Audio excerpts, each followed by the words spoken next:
मेरे शंकर भगवान सारे आडंबरों से परे हैं, वो सारे आडंबरों से दूर हैं, उनके पास में कुछ भी नहीं।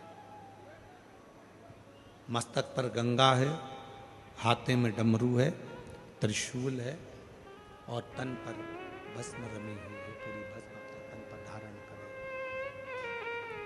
तन पर भस्म धारण करे। भस्म से क्या मतलब है? आप सिद्धेश्वर शिव महापुराण की कथा सुनने के लिए बैठे हो। भस्म से क्या मतलब है? जो हम अलोनी गोबरी की भस्म बनाते हैं, आप लोग जानते हो ना अलोनी गोबरी मतलब गाय ने गोबर करा और गोबर करने के बाद उसको हमने हाथ से ऐसे ऐसे थपथपाया नहीं। गाय ने जो गोबर करा वो सूख गया और उसकी गोबरी तैयार हो गई। उस गोबरी को हमने सुखाया, सुखाकर उसको जलाया, जलाकर भस्म तैयार कर कर कपड़े से 4 बत्ता कपड़ा कर कर फिर उसको छाना, छान कर जो भस्म तैयार हुई वो भस्म शिव को समर्पित करी। वो भस्म कोई साधारण नहीं, उस भस्म की मूलता, उस भस्म की श्रेष्ठता, उस भस्म की जागरूकता, उस भस्म का तेज। यहां तक वर्णन किया गया कि शंकर जो भस्म धारण करते हैं, यदि हम भगवान शंकर के शिवलिंग पर उस भस्म को हम लगाकर हमारे शरीर के मस्तक पर, कंठ पर, हृदय पर, भुजा पर यदि हम उस भस्म को भी धारण कर लेते हैं अपने वक्ष स्थल पर, तो वो हमको एक बल प्रदान करती है। शिव महापुराण में 3 चीजें कवच के रूप में काम करती हैं। थोड़ा समझिएगा आप लोग। शिव महापुराण में 3 चीजें कवच के रूप में काम करती हैं। 3 चीज। पहले नंबर पर है शिव पुराण में भस्म, कवच का काम करती है। दूसरे नंबर पर है रुद्राक्ष, कवच का काम करती है।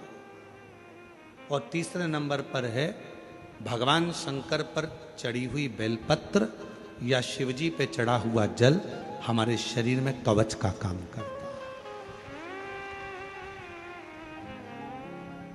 ये 3 कवच का काम, ये 3 कवच का काम करते हैं। भस्म भी कवच का काम करती है, रुद्राक्ष भी कवच का काम करता है, जल बेलपत्र भी कवच का काम करता है, तीनों कवच का काम करता है।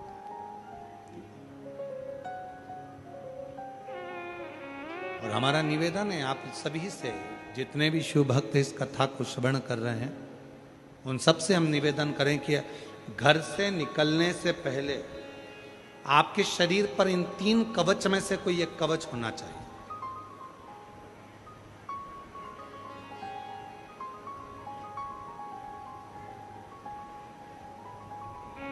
घर से निकलने से पहले अपने शरीर पर ये 3 कवच में से एक कवच धारण होना चाहिए।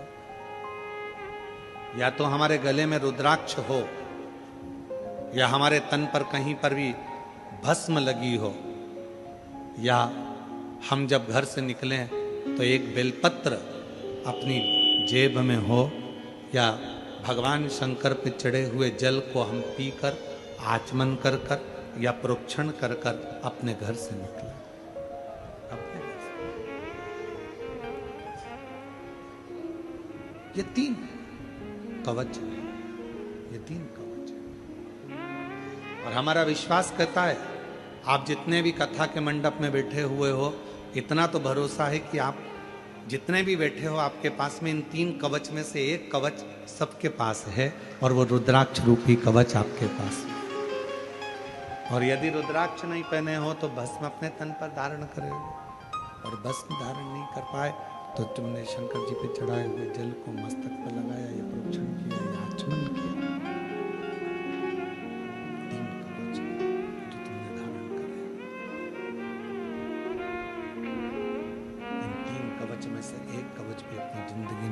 धारण करते हैं तो हमें सुख का अनुभव होता है। सुख का, ये वो कवच